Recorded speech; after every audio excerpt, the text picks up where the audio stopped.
Diana.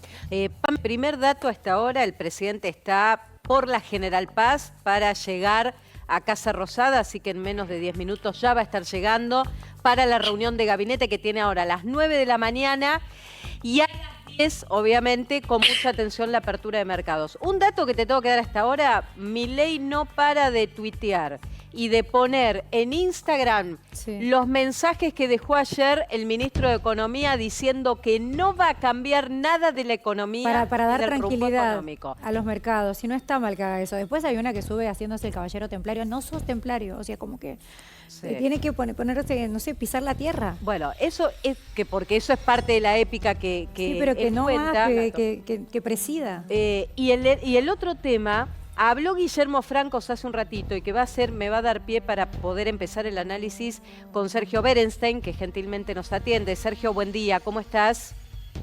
Hola, ¿qué tal? Muy buenos días, un gusto. Bueno, igualmente. Sergio, acaba de decir Guillermo Francos, entre otras cosas, que la macro no le llegó a la gente y por eso el resultado electoral de ayer. ¿Cuál es tu mirada?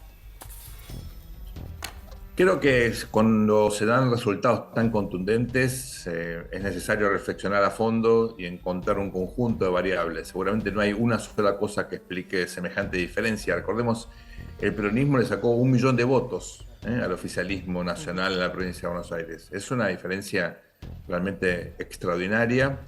Tengamos en cuenta también que cuando uno hace números un poquito más finos, si uno sumase los votos de la Libertad Avanza y el PRO de 2023 y los compara con la de la elección de ayer, 2 millones de votos menos. Claro. Es decir, el votante del PRO le dio la espalda a la alianza o esta coalición tan singular que hizo el oficialismo con el PRO. Con lo cual yo diría, acá seguramente hay datos económicos que explican esta elección, hay datos políticos, hay una construcción fallida, hay un estilo presidencial que ha alienado al voto moderado.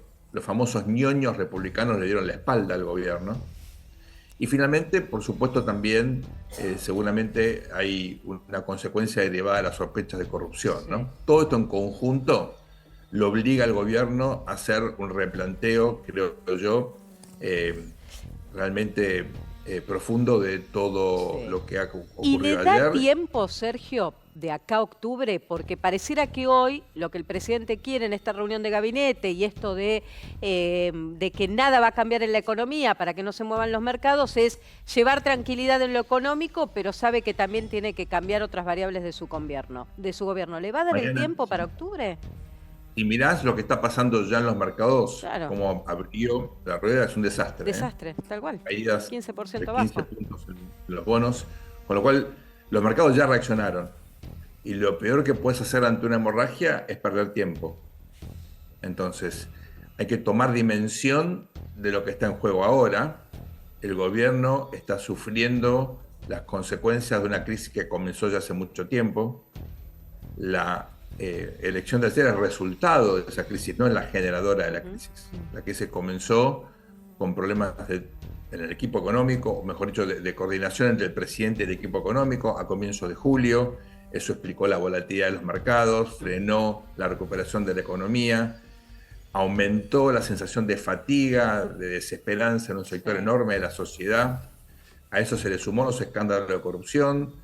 La estrategia electoral del oficialismo generó un rechazo en el votante moderado. Siempre hay que mirar la suma de las partes. En conjunto, una derrota fuertísima. ¿Qué te augura esto para octubre? Bueno, la provincia de Buenos Aires no es el país es mucho más diverso, es mucho más heterogéneo, pero la señal me parece muy contundente porque si los mercados siguen como hasta ahora, la economía se va a complicar muchísimo de acá a octubre y creo que lo mejor que tenía el gobierno, que era mostrar el alivio, la desinflación, bueno, difícilmente pueda sostenerlo con un horizonte de estas características. Sí. Sergio, perdón, Juli. Ayer leía mucho en redes también, Marian, no sé cuál es tu visión. Claro, gente de otros lugares, lo que vos justo dijiste, Sergio, ¿no? El país es mucho más amplio y diverso. Gente del Chaco, gente de Mendoza, gente de Córdoba, que dice qué importante esta elección. Algunos no entendiendo, ¿no?, la relevancia de la provincia de Buenos Aires. Y todo esto que empieza a suceder a nivel país. Cómo es despertarse hoy después de una elección en la otra punta del país, en tu provincia. A lo mejor decir, ¿por qué el vértigo que tengo que sentir hoy respecto de estos resultados? ¿Qué ¿qué decisiones tiene que tomar de acá en adelante el gobierno? ¿En qué dirección económica, política, social? ¿Cuáles son las decisiones, a tu entender, que el gobierno tiene que tomar para cambiar un poco esta sensación y esta cuestión concreta que empieza a pasar después de lo que ha dejado esta elección? Tenés toda la razón. Uno de los errores más grandes fue nacionalizar la elección. Una elección simplemente local. El gobierno la planteó como una especie de plebiscito. Sí. Incluso utilizando el nunca más, que es un valor para todos los argentinos, Delicado, tratando sensible. de politizarlo con esta polarización con el kirchnerismo, ¿no? Claro. A ver, ¿qué te dicen los libros de texto? Olvídate lo que digo yo. Ante una crisis de estas características, ¿qué tenés que hacer? Replantear los qué, los objetivos principales del gobierno, los cómo, los métodos de gestión, de acción política, y los quiénes, el personal político. No alcanza con un cambio de gabinete si mantenés los objetivos tal como los planteaste hasta ahora y te llevaron a esta derrota, y los métodos agresivos, el estilo violeta o nada. Les doy Pero el no ejemplo. pareciera, Sergio, haber cambios de gabinete, porque hoy lo que está haciendo es juntar a este gabinete. Después Bueno, veremos está qué bien, pase con Martín Menem, con los armadores supuesto. políticos con los que vos sabés hay ruido y está todo mal en provincia, pero el cambio de gabinete que podía darse después de octubre, no sé si pareciera gestarse por lo menos en estas primeras horas.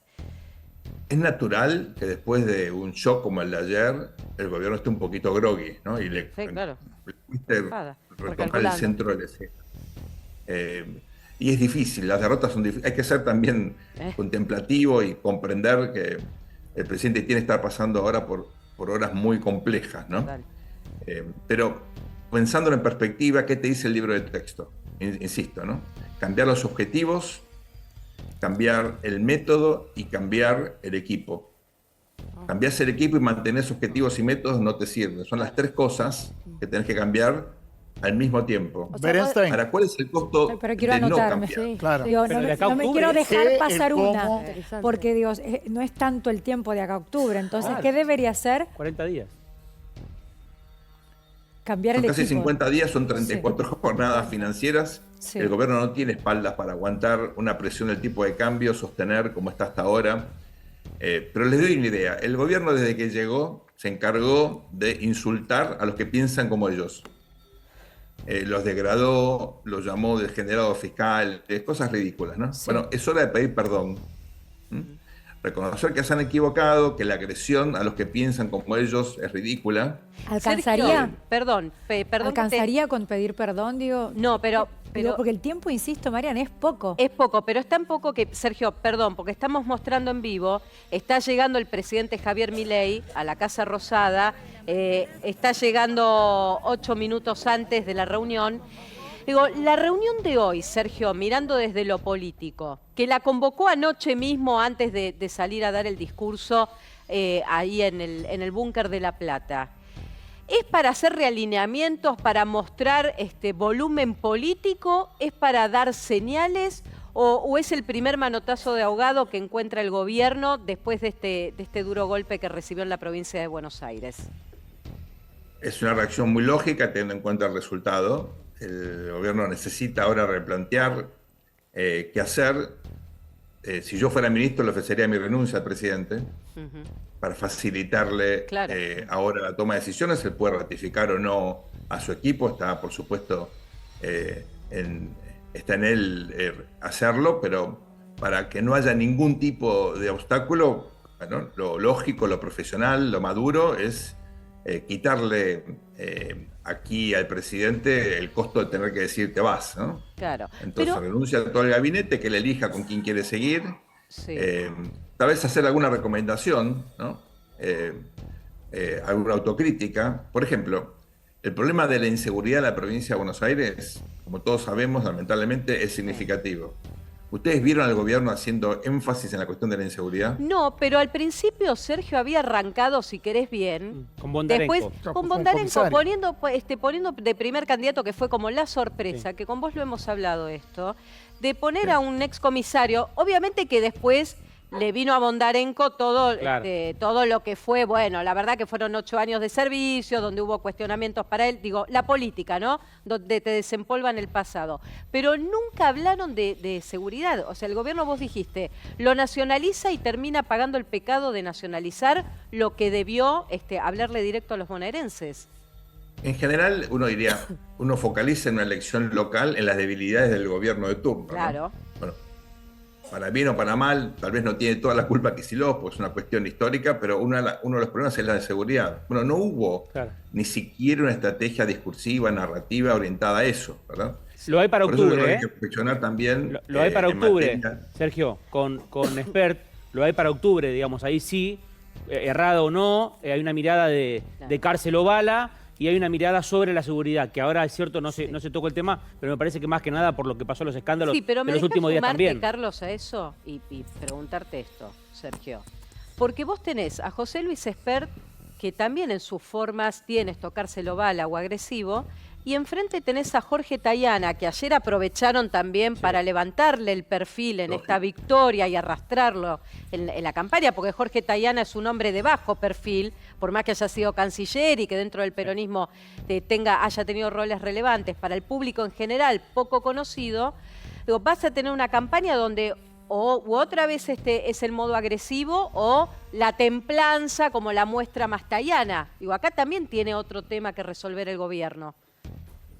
Bueno, si el gobierno decide un replanteo de las formas, yo creo que el diputado Espert tiene que revisar también la narrativa de esta elección, ¿no?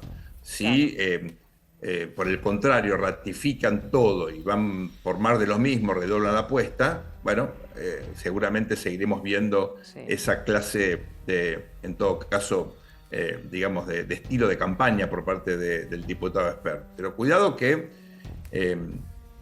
hasta ahora, por lo menos lo que hemos visto, olvidémonos de la elección de ayer solamente, veamos qué ocurrió hasta ahora en el país, en ya un número relevante de elecciones en distritos muy diversos, ¿no? Excepto la ciudad de Buenos Aires, donde el triunfo de la Libertad Avanza fue claro, 30 puntos, uno diría no le sobró nada, pero ganó, con el PRO compitiendo al mismo tiempo.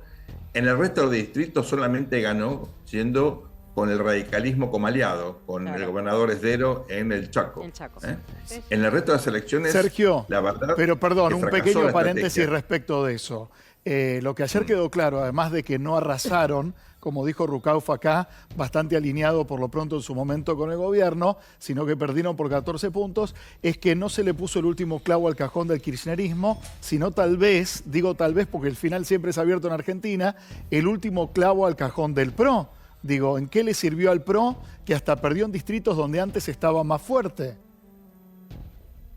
Bueno, acá hay un problema. En democracia, las fuerzas compiten entre ellas, pero nadie le clava un cajón a nadie, un clavo a ningún cajón. Cada vez que aparecieron los cajones en la política argentina terminó mal. Acordémonos de Herminio Iglesias. Sé que esto es una referencia histórica, mucha audiencia no sabe a qué me refiero, pero digamos...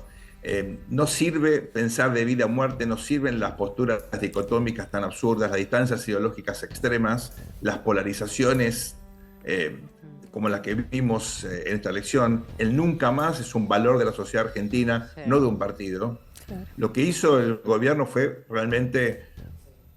Recomiendo una nota muy buena de Jaime Durán Barba ayer en el diario Perfil, donde muestra, y de hecho antes de la elección ya muestra por qué todo iba a salir muy mal. Porque la campaña del gobierno fue realmente insólita, por lo malo, ¿eh? Es una campaña vieja. Fíjense cómo lo que hicieron en Loma de Zamora y en Moreno fue vergonzoso. Ningún partido moderno, ni siquiera el Milei de 2023 hubiera hecho eso. Nadie se explica por qué hicieron un acto donde fue muy poca gente, donde no cuidaron al presidente. Cuidar al presidente no significa que haya seguridad, es darle un entorno para que su discurso tenga, bueno, volumen, un mínimo contexto. Pero Sergio, quisieron cambiar la agenda, ¿no? Cierre de campaña. Venían de una agenda muy dura que no podían dar vuelta, que no podían quitar títulos, claro, de la corrupción, del anti. Fue su lema. Y creo que me parece que intentaron dar revuelta una página que le salió mal. Hablemos de otra cosa y no hablemos de lo que está sucediendo. Claro, evidentemente. Perdón, porque nos focalizamos mucho en, obviamente, porque la noticia hoy es la dura derrota del gobierno, pero del otro lado hay un gran ganador en una interna que le costó y mucho, que es Axel Kicillof frente a Cristina Kirchner. Quiero compartir lo que decía ayer Axel Kicillof y que lo analicemos, Sergio, también en el camino que se viene para el peronismo. Esto decía Kicillof anoche. Los votos le dieron hoy al presidente un mensaje.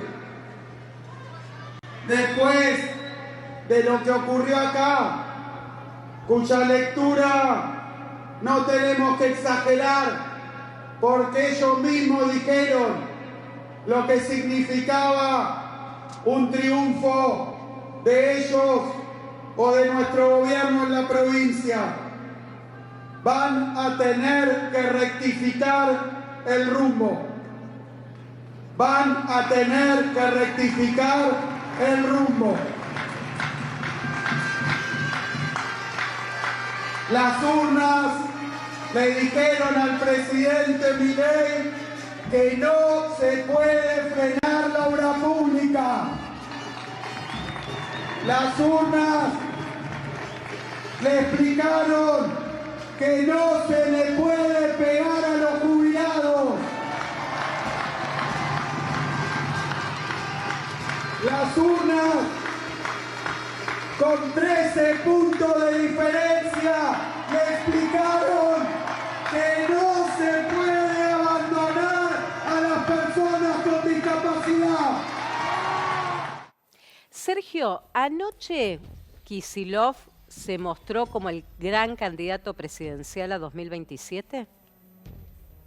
Una eternidad para el 2027. 2 años en la política argentina es un siglo.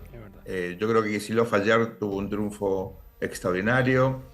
Todo de él. Él desdobló, se peleó con Cristina para desdoblar, negoció fuerte y tuvo que ceder en la definición de los candidatos, tanto en la provincia como a nivel nacional.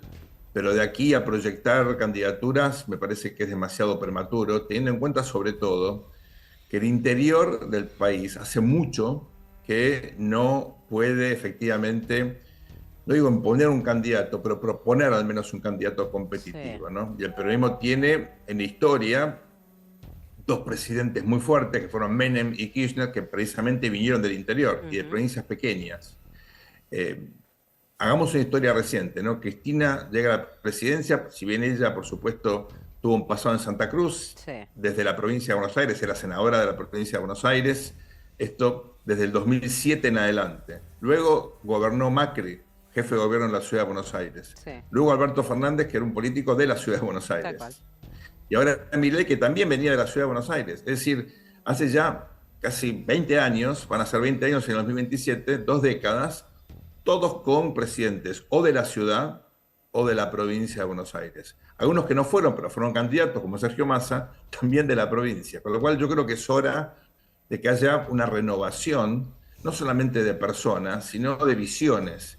Y hay un interior en la Argentina, que usted lo ve mucho por otro lado, que, es realmente, creo yo, una fuente permanente de innovación, de proyectos exitosos. Pero Piensen ustedes, Sergio, que hoy la Argentina árida, sí, pero los 5 gobernadores. La Argentina del oeste y del sur se puso en valor. Y entre la minería y energía hay realmente posibilidades enormes para todo el país. Por eso yo creo vos tenés ahí 5 gobernadores que se armaron un espacio aparte, juntando candidaturas locales para la elección de octubre, que ayer, que esto llamó la atención, una elección provincial, lo que pasa es que la provincia de Buenos Aires son 4 de cada 10 votos de la Argentina, esta es la realidad, pero que ayer estaban todos los gobernadores, entre peronistas y los que no lo son, diciéndole al presidente que es un llamado de atención al rumbo económico y rumbo político que está llevando adelante. Lo que te pregunto es, ¿Milei debería retomar el diálogo, al menos con estos 5 o 6 gobernadores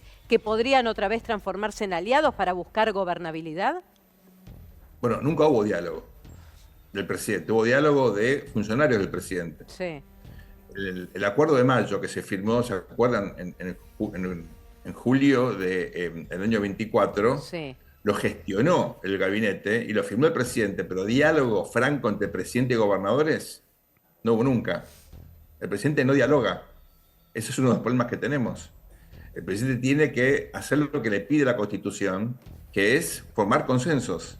La Constitución del 94 es una Constitución pensada para la formación de consensos. Y de hecho él tiene la oportunidad ahora de hacer un cambio de gabinete y de incorporar figuras que no vienen tal vez de su espacio más íntimo, pero que perfectamente pueden representar una pluralidad de intereses, abrir y ampliar su base de apoyo, mirar las elecciones de 2000 ahora, 25. O sea que con Guillermo Franco vos decís, está bien, no alcanza. Ahora, quiero volver a traerte a la provincia de Buenos Aires, porque tengo que decirte que ayer, cuando solo estaba previsto que Milei fuera el único orador, al primero que le hicieron poner la cara de la derrota, y hasta que dé explicaciones y no las dio bien, es Sebastián Pareja, el armador político de la provincia. Compartimos lo que decía y quiero tu análisis en eso porque ¿será la primera cabeza que rueda en esta historia? Esto decía Pareja ayer.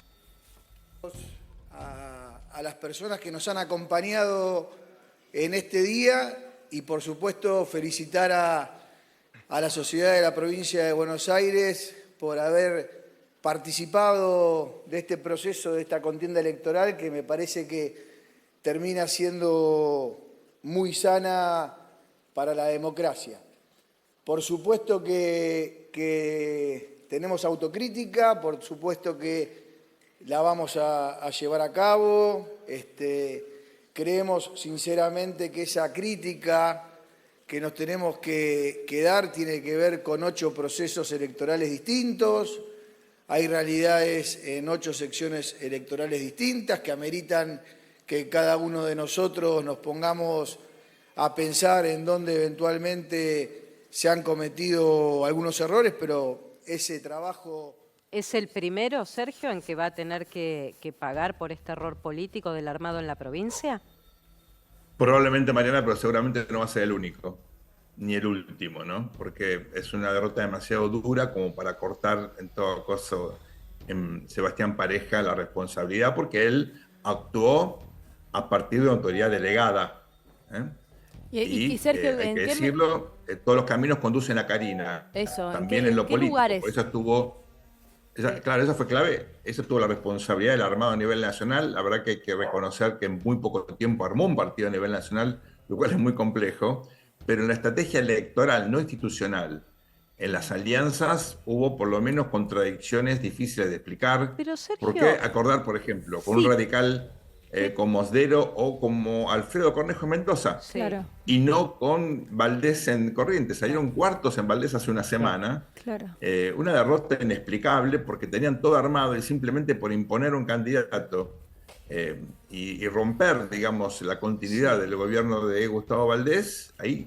pero Sergio, me quiero centrar en el rol de Karina. Sentido. Está bien, pero centrémonos en el rol de Karina. Ayer, cuando el primero en salir a hablar es el armador político, que para el público en general tampoco era conocido, pero obviamente que en la política el gobierno lo señala como uno de los máximos responsables de la derrota, en ningún momento queda expuesta Karina Milei. O sea, que lo que seguimos hablando es que el triángulo de hierro, Milei vuelve, o al menos es lo que vi yo, a broquelarse en lo que lo llevó al triunfo, porque sube al escenario acompañado y secundado por Karina Milei y por Santiago Caputo, mostrando otra vez esa unidad que se había perdido y se había roto en el armado de listas. ¿Vuelve a su estado original Milei con mostrar de nuevo fortalecido al triángulo de hierro? Yo creo que con algún sentido natural, en estos casos siempre hay una inercia, Mariana, que es difícil de romper, ¿no? Pero con la cabeza fría y sobre todo viendo la reacción de los mercados, me parece que el presidente va a estar obligado también a replantear si ese método de definición de estrategias políticas, de conducción, es el que él necesita ahora. Tal vez le sirvió en su primer periodo de gestión, sobre todo 2024, que fue un buen año para el gobierno. Pero a partir de enero en adelante se han cometido errores garrafales, la mayoría no forzados, algunos inexplicables, que, bueno, obedecen, creo yo, a una lógica un poco inmadura de gestión, a una visión muy sesgada de lo que significa el Estado y que requieren Pero Sergio, una revisión estoy tratando de entender para algo. cumplir con los objetivos del gobierno. Tomo sus propias palabras. Usted dice que el presidente tiene que ser pragmático, según entendí, tiene que hablar con los gobernadores cuando hace 1 año y medio no habla, manda a terceros, tiene que de alguna manera empezar a pensarse desde otra manera y pedir perdón. Y me pregunto, por el personaje que todo el electorado compró de Milei, ¿no devalúa a sí mismo su propio personaje si Milei deja de ser ese Milei que se hizo conocido de una manera para ser otro pasteurizado? ¿Tiene posibilidad de mover, de volantear su propia personalidad sin perder aún más? La pregunta no es lo que debe hacer para cambiar, sino las consecuencias de no cambiar. Ok. Hay momentos en la vida en la cual uno debe tomar decisiones importantes por el propio beneficio de él y del país. Pero Entonces, ahí te pregunto, pero ahí te pregunto. Centrarnos en el Sergio. personaje. Está bien, pero ahí te pregunto. Porque me parece que hay que focalizar, vos decís, tiene que hacer cambios de gabinete, tiene que hacer cambios en la forma de conducción de gobierno. Y quiero profundizar en ese concepto. ¿Te imaginás fuera del esquema de gobierno a Karina Milei? Porque lo que siempre se habló es que era su dique de contención, el rol de secretaria general de la presidencia es la forma en la que ella es el parate para llegar a Milei. ¿Vos te imaginás que esto pueda ser un esquema que quede por afuera? El presidente ha demostrado grandes niveles de pragmatismo hasta ahora. Él había prometido la dolarización y el fin del Banco Central. No hizo ninguna de las dos cosas. Había dicho cosas muy fuertes respecto de China, pidió perdón. Él ya demostró que es pragmático. La salida del cepo fue recontragradual, y no lo digo como una crítica, sino al contrario, creo que fue fruto de las posibilidades que se le fueron dando, ¿verdad? Entonces, un gobierno que interviene en el mercado cambiario, igual que los anteriores, y no lo digo, insisto, como crítica, hace lo que tiene que hacer, es capaz de cualquier cosa. Si Karina Milei tiene un rol emocional con el presidente, lo puede seguir teniendo fuera del gabinete. Claro. Contención emocional no hace falta ser secretario de la presidencia ni armador político. Claro. Hace falta ser alguien de confianza del presidente, y él, por supuesto, tiene derecho de armar su esquema de soporte en materia emocional con que se sienta cómodo. Ahora, los roles políticos es otra cosa. Pero Sergio, ¿dónde sentís vos, o en esto que vos decís con experiencia y conocimiento, de debería haber algún tipo de cambio? ¿A dónde se pone la mirada? ¿En qué ministerios? Digamos, si no es Karina, ¿qué otro ministerio te imaginás que podría modificarse, que fuera un mensaje, ¿no? A los mercados, a la gente? Por supuesto. A ver, primero, hay 2 ministros que van a asumir roles legislativos en diciembre, ¿no? Patricia Bullrich y Luis Petri. Bueno, uno podría adelantar eso, teniendo en cuenta que seguramente ya tienen ellos una transición armada. Hay otros ministros que pueden ofrecerle al presidente generosamente sus renuncias para que él decida, en todo caso, con quién quiere trabajar. Hay una posición que no se llenó, que es el del ministro de Interior, que lo sigue desempeñando Guillermo Franco, que aparte es jefe de gabinete. Bueno, hay la posibilidad de convocar, por ejemplo, a un exgobernador. No sé si aceptaría, pero pensando fuera de la caja, ¿ustedes no llamarían a alguien con la experiencia de un Juan Schiaretti al gabinete? Sí. Por ejemplo, ¿no? Ayer Juan Schiaretti tuiteó un poco, a ver, vos que estás dando nombres y ponemos en contexto, Juan Schiaretti que se diferenció en los armados políticos, presentando obviamente para octubre una lista propia también, pero ¿no le cuestionarían otra vez a Milei que trae a panperonistas o que trae al gobierno, como que no le queda otra a Milei de lo que le falta, porque no tiene, o cada vez tiene menos de los propios, que tenga que ir a buscar a otros peronistas o panperonistas? ¿No sería un problema también eso para el gobierno? ¿No hay una encerrona ahí? Si se reduce Schiaretti, seguramente lo pueden criticar por eso. Recordemos que se hace un gobierno que incorporó un montón de peronismo. Sí. Pero el peronismo kirchnerista que había gobernado o que había participado del gobierno anterior, Sergio, tal vez Schiaretti, que te lo tomo, estaba enfrentado al kirchnerismo, pero digo, esto de ir al manotazo de los peronistas. Hay muchos ex kirchneristas que son ahora parte de La Libertad Avanza. Miro para adelante, no quiero ir para atrás. Pero, por ejemplo, imagínense ustedes un gabinete con gente prestigiosa, de experiencia, de gestión, y que, bueno, ideológicamente en su momento no fue contra el presidente, después sí por agresión al presidente, como por ejemplo Ricardo López Murphy.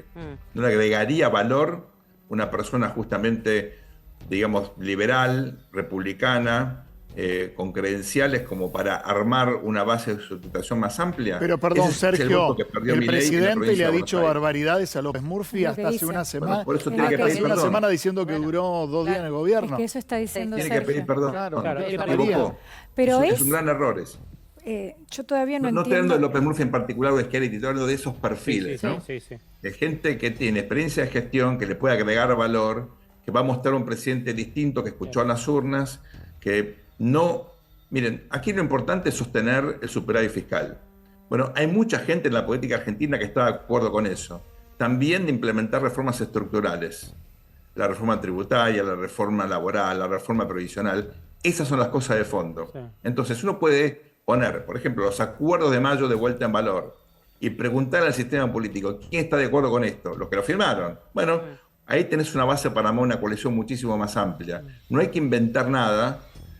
Uno ve crisis de gobiernos en América Latina, en otras democracias. Hay infinidad de casos para de allí es poder extraer lecciones lógicas. No sería un Los cogobierno, presidentes ¿no? Son pragmáticos. Pero ¿No y- sería un Milei también. cogobierno eso? ¿No empezaría a ceder, no empezaría Milei a ceder su propio poder para empezar en este perfil pragmático a dar un paso de transición? No, el modelo de lo que Guillermo O'Donnell llamaba democracia delegativa, darle al presidente demasiado poder, se agota rápidamente. En Argentina ni en ningún lugar funcionó. Y de hecho el Congreso la semana pasada ya mandó un mensaje. El Congreso no quiere más vetos, lo dio vuelta, y quiere regular los decretos de necesidad de urgencia de manera tal de que el presidente no pueda hacer cualquier cosa. Bueno, eso me ahora- parece, en lo personal, muy sano, pero un mensaje interesante hacia futuro. Pero te quiero El presidente tiene que retomar armar una el coalición. sí. Una cosa, no, porque digo, nos perdemos que sigue siendo, yo insisto con esto, con el poco tiempo que hay este octubre para volantear o para tomar una decisión, no, todas las que tengan que tomar.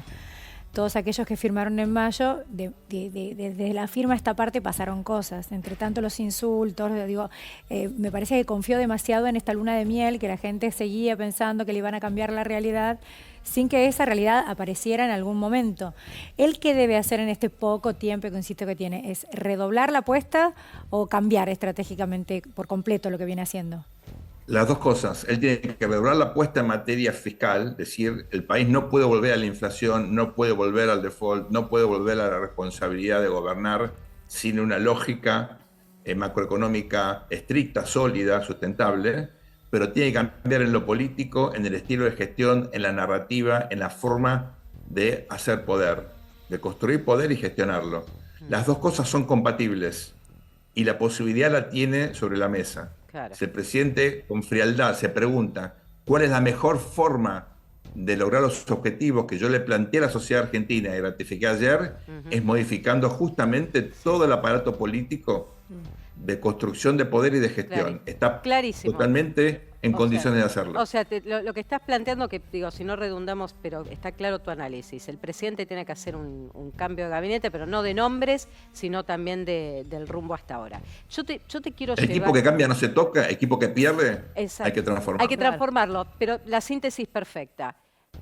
Quiero meterme ahora en el tema peronismo, porque ayer fue impactante, y tengo que decirlo, en el tándem y en la forma en la que deciden también celebrar la victoria, porque uno podría preguntarse, ¿quién es el padre de esta victoria? Y vos lo analizabas más temprano y decías claramente Axel Kicillof, porque se bancó todos los cuestionamientos, inclusive de Cristina Kirchner, de desdoblar la elección. Pero quiero compartir con vos la imagen ayer a las 9 en punto de la noche, cuando Carlos Bianco daba los resultados con el 80% de las mesas escrutadas e inapelable la victoria del peronismo. Cristina salía al balcón a bailar y a saludar a la militancia. Esto pasaba anoche, mientras se celebraba en el búnker de La Plata con Axel Kicillof, que estaba en realidad Carlos Bianco, el ministro de Gobierno, anunciando la victoria del peronismo. Cristina salía a bailar al balcón y a festejar con la militancia. ¿Qué rol va a tener Cristina a partir de ahora para vos, Sergio? Porque ella no quiso relegar la escena política anoche, si bien ella no convalidó este desdoblamiento. Bueno, yo creo que Cristina tiene dificultades hoy para, obviamente, seguir siendo la líder del peronismo. Las tenía antes de la elección de ayer, más aún ahora con Kicillof, con este empoderamiento que experimentó dado el resultado tan contundente que obtuvo el peronismo en la provincia de Buenos Aires. Va a seguir siendo una figura, es inevitable que lo sea, fue presidenta 2 veces, vicepresidenta, sigue siendo formalmente autoridad en el PJ, pero me parece que el peronismo tiene que preguntarse si alcanza con esto, recordar que 2 años en la política argentina es muchísimo tiempo, que muchas veces las elecciones en mitad de mandato no nos dice nada respecto de la elección después presidencial, que falta también para octubre, que el presidente tiene iniciativa, con lo cual yo sería prudente, ¿no? Insisto, Kicillof es una figura empoderada, pero en el interior resistida. Yo diría muy resistida, incluso por los otros gobernadores del PJ. No coinciden ni la estética, ni el tipo de lógica de conducción. No hay acuerdo fundamental respecto del modelo de país tampoco. Y hay críticas al Kicillof ministro, recordemos... Bueno, que era el ministro que devaluó en 2014, digo, también en enero. No solamente, recordemos su papel en la nacionalización de YPF, su papel en las aerolíneas argentinas. Kicillof tiene una historia personal vinculada a los errores más garrafales del kirchnerismo, con lo cual en campaña yo creo que a nivel nacional, bueno, es un candidato con debilidades. Es cierto que no las explotó la Libertad Avanza porque decidió curiosamente hablar de un kirchnerismo que está muy debilitado. A ver, Máximo Kirchner no pudo ser candidato en estas elecciones. ¿Por qué no pudo ser candidato? Porque es resistido en la provincia de Buenos Aires. Imagínense. Bueno, anoche lo corrieron de escena. Digo, él decide pasar, él decide. No hay foto entre Máximo Kirchner y Kicillof. La foto es entre Kicillof y Massa, entre Kicillof y Grabois. Digo, que es toda esa nueva camada que también quieren mostrar dentro del peronismo. Ahora, lo que te pregunto es, porque Máximo decide pasar con Cristina, que lo decidió a la mañana cuando le dijo a la prensa, le preguntan, ¿dónde vas a pasar tu día? No, voy a estar al lado de Cristina. O sea, nunca estuvo pensado ni tan siquiera fuera al búnker de La Plata a sacarse una foto política con Kicillof. Y Kicillof se muestra políticamente al lado, que mucha gente me preguntó, ¿quién es? Porque tampoco son caras conocidas. Sergio, vos esto lo tenés presente. Mucha gente me preguntó, ¿quién es el que está al lado de Kicillof? Y le digo, Andrés el Cuervo Larroque, el hombre que más disputó, el ministro de Desarrollo de la provincia, y que más defendió a Kicillof, y que fue el primero en enfrentarse a Máximo Kirchner, cuando enfrentarse a Máximo Kirchner era complicado porque tenía el poder. Digo, esto es un fundador de la Cámpora. Fundador de la Cámpora, de los primeros en ser parte de ese proyecto político, estamos hablando del 2007-2008. Pero claro. Bueno, esto es significativo justamente.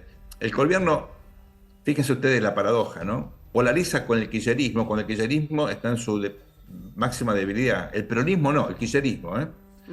El peronismo se está regenerando, veremos con qué actores. ¿Y qué rol puede jugar Kicillof a nivel nacional? Cristina, de alguna manera, entiendo que estamos recién en un prólogo de esta historia que está en construcción, pero en su momento reclamó que muchos tomaran el bastón de mariscal. Digo, el desafío de Kicillof con el desdoblamiento y este protocolo que se cumplió muy cautamente de que Cristina manda un mensaje, pero se escucha antes que Kicillof. Kicillof cierra, hablando de un aperturismo, hablando de comunicación con otros partidos. Digo, de alguna manera, no digo que sea hoy, pero no está haciendo la transición de ese propio liderazgo, también sabiendo que los líderes no se jubilan, ¿no?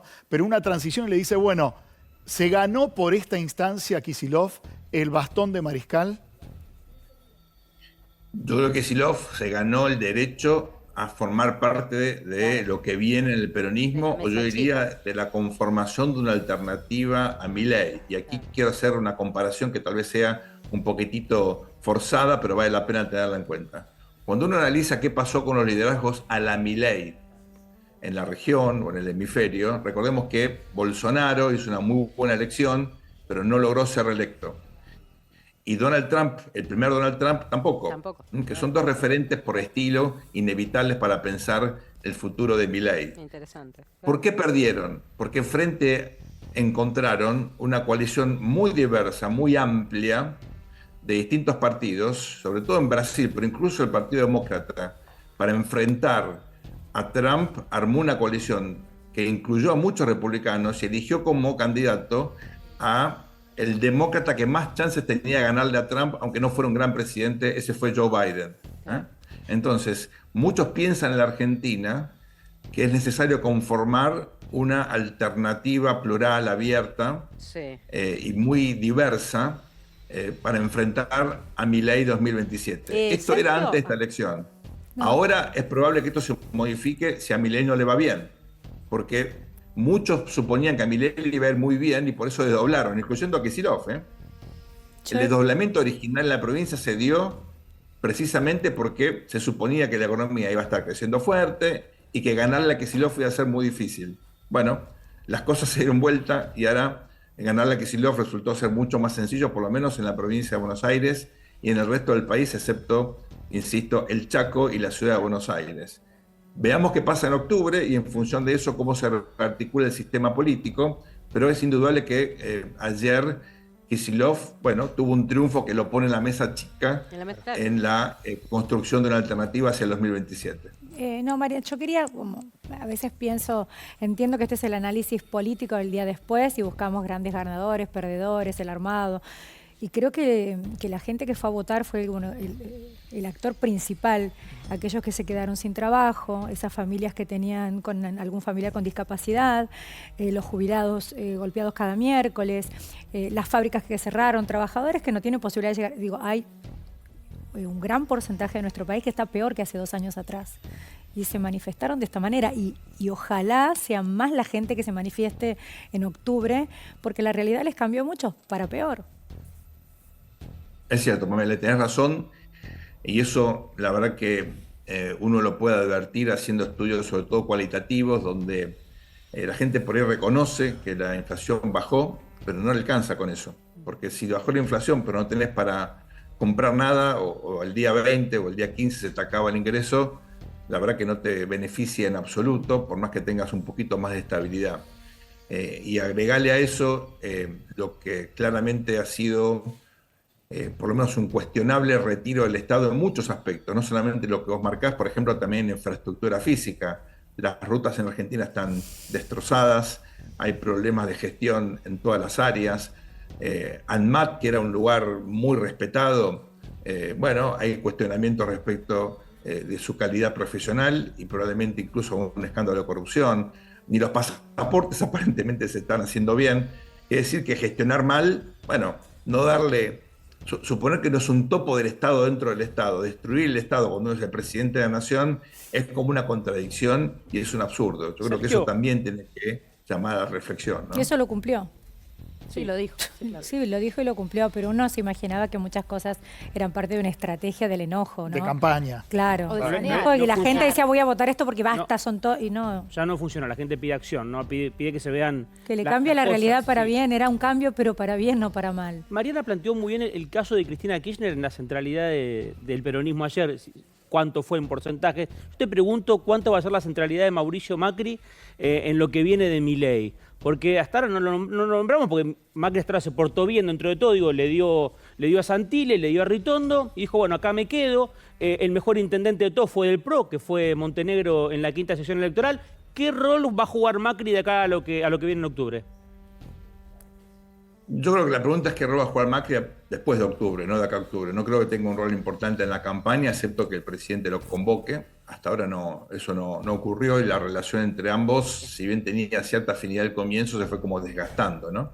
En parte como consecuencia justamente de este giro tan agresivo que adoptó la Libertad Avanza en la negociación con el PRO. Ahora, después, dependerá también de la generosidad del presidente, de reconocer errores, de convocar, tal vez no al expresidente Macri, pero a algunos de sus colaboradores al gabinete. Perfectamente eso puede ocurrir. Macri tuvo algunos ministros excelentes que podrían perfectamente ser parte de la actual gestión. Y me parece que las posibilidades están todas abiertas. Es más, insisto, hay que resetear todo, barajar y dar de nuevo con la cabeza muy fría y con la comprensión de que lo peor es no hacer nada. Es más, Sergio, esto que estás diciendo me abrió a un punto más. El rol de Martín Menem, que ayer Había tensiones también por el armado político, donde responsabilizan a Martín y Lule Menem en el armado y obviamente perjudicando a Karina Milei en esto. ¿Podría haber una renovación de la presidencia de la Cámara de Diputados en diciembre, corriendo a Martín Menem?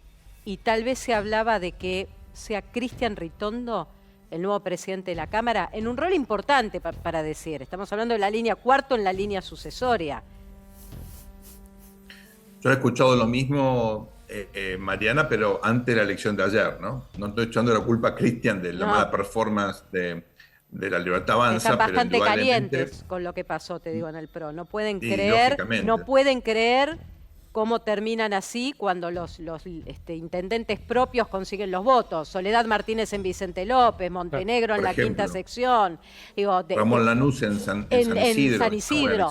Bueno, ellos retienen los votos, que son los pro, un poco pintados de violeta, pero y después el resto de la elección muy mala cuando tenían todo el aparato político a disposición también por parte de la Libertad Avanza. O sea, el PRO en esto no va a quedar muy amigo y muy buen vínculo, por lo menos de lo que hablé anoche, en caliente. Así es. Yo puedo Yo creo preguntar. que ahí hay una reflexión también del PRO, ¿no? Porque ellos entraron en alianza sin poner algún tipo de, bueno, no digo condicionamiento, pero, por ejemplo, el PRO siempre hizo muy buenas campañas. Incluso en el 2019, ¿no? Excelentes campañas. Los principios de esas campañas fueron abandonados. Nunca hubieras pensado una campaña del PRO con los candidatos subidos a la parte de atrás de una camioneta, sin seguridad, en el medio de un lugar como Loma de Zamora, sin asegurar gente propia para que aplaudan los candidatos. Había toda una ¿Y de quién fue esa escenografía. decisión de mostrarse humanos recorriendo la provincia? No, no es humano. Eso no es humano. No, Eso ya es lo hacer sé, pero campaña diciendo- ¿qué quisieron hacer con eso? No, yo creo que fue improvisación. Es falta de diseño, es no tener profesionales que sepan de campañas planificando las actividades, es no tener ni siquiera un poquito de olfato, ¿no? Hay que ir a Loma de Zamora. Claro. Es ridículo, la verdad que fue todo ridículo. Tenemos que ir La campaña cerrando, esto fue- está muy interesante, porque también me pregunto, ¿estarían por hacer rodar la cabeza de Martín Menem por lo que se ve ayer en la atención? No, los dos en la Saludó, punta de la foto, ¿no? hacerle Estaba con- Martín Menem en una punta y Pareja en la Mira, otra, ¿no? rodar la cabeza, Pame, sería... Pero digo, es el único que dio un gesto dentro de todo honesto cuando pisó, que nadie se pueda subir el sueldo, le pone una impronta creo, lo veo de afuera, de respeto a una sarta de locos ahí en el Congreso, donde Adentro- todos hacen papelones. Ayer Adentro Milei es no- muy resistido. No le dio él. no le dio la Claro, espalda. ¿y por Adentro qué? es muy Pero también es resist- resistir a la hermana para la gente y Sí. tal vez debería sacrificar a la reina. Bueno, adentro es muy... Igual lo de Martín Menem yo lo planteo en estos términos, Sí. me digo. Porque él es diputado y presidente de la Cámara. Claro. Que Milei, lo que tome de decisión, que otros gobiernos lo han hecho, es correrlo de la presidencia de la Cámara. Claro. él queda como un diputado raso. Puede que haga jefe de Como bloque. para Y también. que jefe de bloque, y yo dije Ritondo porque, bueno, con Sergio manejamos esa información, digo, pero puede ser otro Pero no está que cuestionado esté en la también. presidencia No. de la Cámara. Ritondo cae muy bien Ritondo ¿no? no. ¿A quién? En la mesa chica del presidente. Claro, Ritondo no, al contrario. Ritondo para... Y ya tiene manejo, para ¿no? de Milei, eso. sí. Bueno, así que, Sergio, te queremos agradecer todo este tiempo de Por favor. análisis, Claro. que fue interesante y siempre, como siempre, sos muy claro.